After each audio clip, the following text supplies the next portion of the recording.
Oh shit! Oh shit! Oh shit! Oh shit! Ain't ready for this. Oh shit!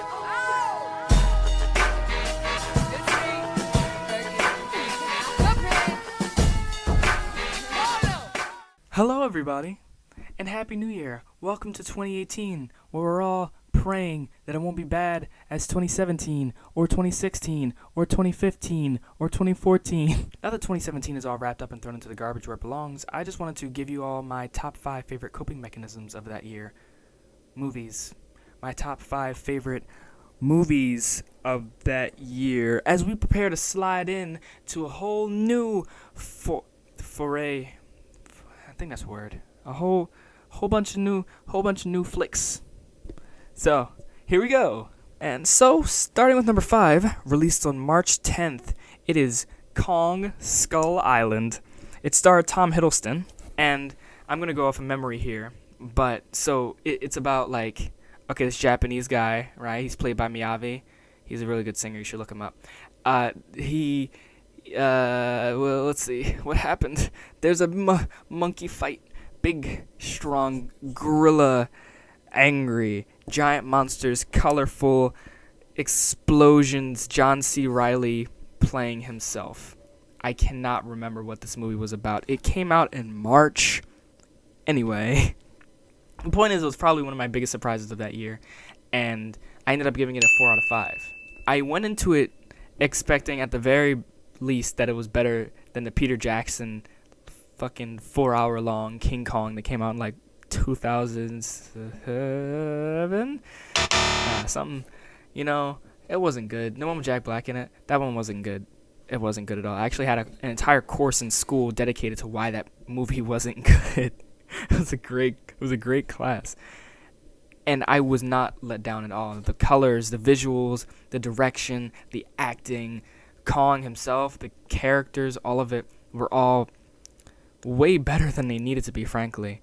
And it got me super duper hyped up for this motherfucking giant monster Godzilla King Kong cross hex plus ultra 2.5 over 365 days reloaded, recoded, ultra mastered monster boss battle fight movie coming out soon.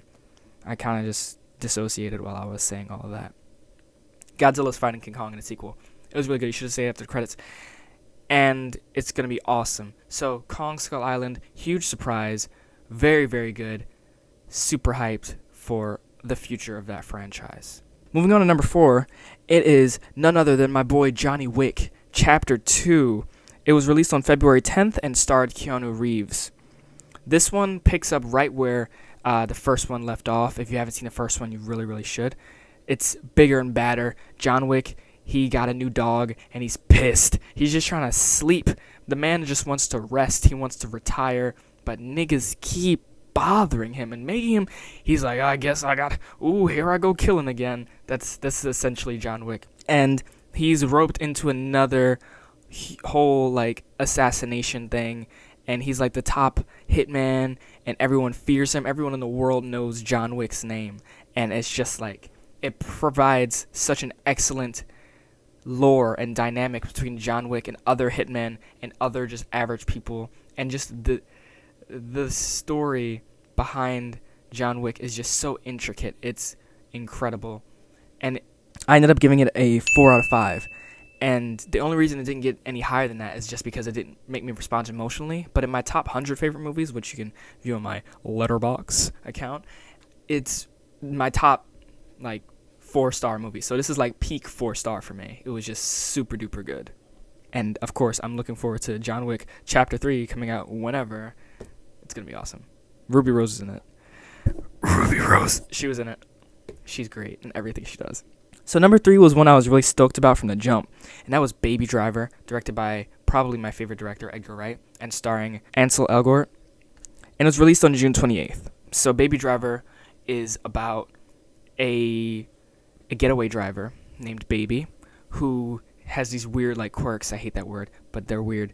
He wears sunglasses all the time, and he's always listening to music. And he's the best getaway driver in the business, and that's because he always drives to his playlist. So the entire movie in classic Edgar Wright style, is all to this playlist. And every like action, every gear shift, every gunshot, it's ridiculous. From the jump, like from the very beginning of the movie, he's like sipping his drink to like this like 80s song. It's awesome. It's really, really good.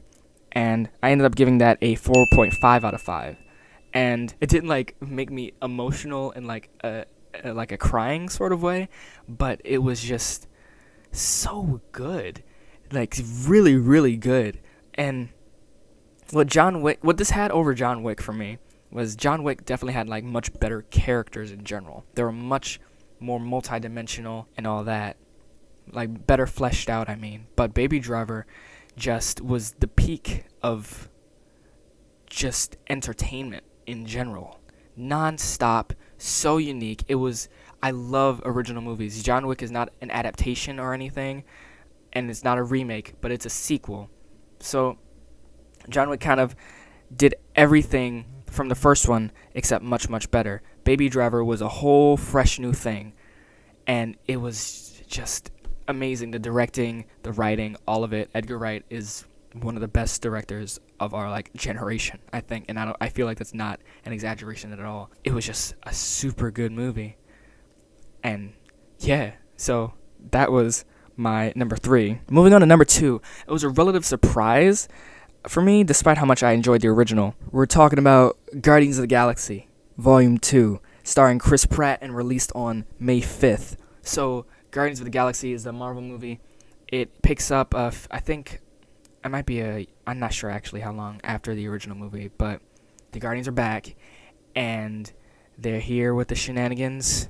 What happened in Guardians? Keep talking until you remember. Keep talking. I'm pretty sure Star-Lord just pissed off a bunch of people, and he's also trying to find his dad. Star-Lord finds his dad. He finds his dad, and they all go to his planet. The dad has a planet, and they just discover really fucked up stuff that's going down within that planet and within his dad. And Chris Pratt is trying to, Star-Lord is trying to kind of choose a side, I guess, between like his new friends and the Guardians. Just making sure my fucking camera didn't die as it did in a lot of my videos. Anyway, Guardians of the Galaxy Volume 2, I ended up giving a 4.5 out of 5 because I don't know if I can. It's fine to make spoilers at this point probably, but I'm not going to. But it got me emotional. Surprisingly enough, it got me emotional. So that kind of pushed it over the very tall great wall of between 4s and 4.5s and 5s. And it's not enough that it got me emotional. It was also the action. It was also how funny it was. It was also the new characters. It was also Kurt fucking Russell as Ego finally getting Marvel out of this decade-long slump of bland, boring villains. He was so good. Kurt Russell, the absolute madman. I love you. He was awesome. I'm sure everyone in the world has seen Guardians of the Galaxy Volume 2 by now. But if you haven't, you should. I guess I'm in a minority when I think this, but I really do feel like it's one of the best Marvel movies and definitely better than the original. And I'm free to discuss this at any time if you would like to. I liked it a lot more than the original. And yeah, so that was my second favorite. And my number 1, surprising absolutely no one who either keeps up with this channel or has simply had a conversation with me within the past month, it's none other than Coco. Released on November 22nd and starring Anthony Gonzalez. I'm currently getting choked up just thinking about it. So Coco is about this Hispanic boy who is just in love with music, and due to some prior family tragedies, his family they do not allow any music in the house, but he wants to be a musician.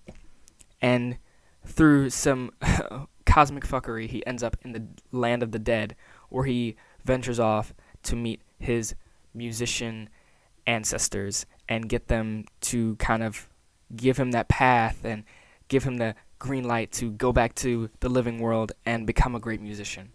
And it's just so good. Everything about the movie is so good. I gave it a 5 out of 5. I'm not going to take up a whole bunch of time talking about it because I already did. I have the video. It's my Coco / 3 Billboards double feature.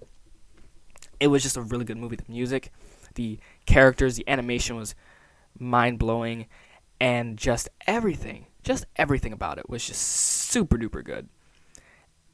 And I definitely got choked up more than one time. That was the closest I've gotten to crying in general. I have a serious problem where I can't cry. It's not a joke. I cannot physically cry. And I almost cried in the movie.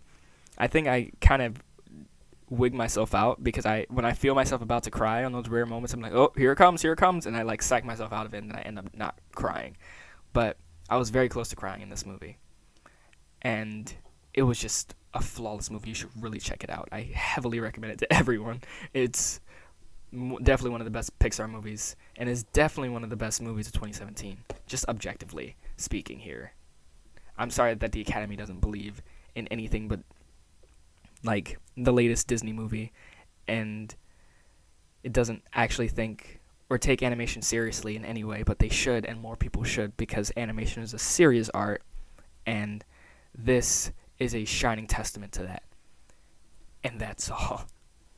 Okay, of course, instead of dying, my camera actually ran out of space. This is my second attempt at filming a conclusion because I was kind of just fumbling all over my words. Again, I'm not great at talking, but thanks so much for watching. That's all I really have to say about this. A few honorable mentions go to Justice League, Valerian and the City of a Thousand Planets, The Last Jedi, Kingsman Volume 2, no, not Volume 2, Kingsman The Golden Circle, and Dead Men Tell No Tales, Pirates of the Caribbean. That will fill out the rest of my top 10, but it's really about the top 5 movies for this video, but I just figured if you want to look at the rest of my favorite movies in general, and every movie that I watch, you can follow me on Letterboxd. It's Communel. I can link it in the description. But thanks again for watching. Like, comment, subscribe. Look forward to this year has a lot of great movies coming out. Marvel is hitting us hard. We got Black Panther. We got Infinity War, which you will definitely be hearing from me about. We got Deadpool 2. We have Incredibles 2. Finally, there's a lot of really great stuff to look forward to. That's in the movie realm. And also, on my end, this is the first in an attempt to kind of expand my horizons with my videos a little bit. So look forward to a lot of new content. Some new segments, some sketches, a lot of cool stuff. Tell your friends. Why not? Whatever. Let's try to make 2018 better than last year, guys. We can do it. Thanks so much again, and I'll see you all next time.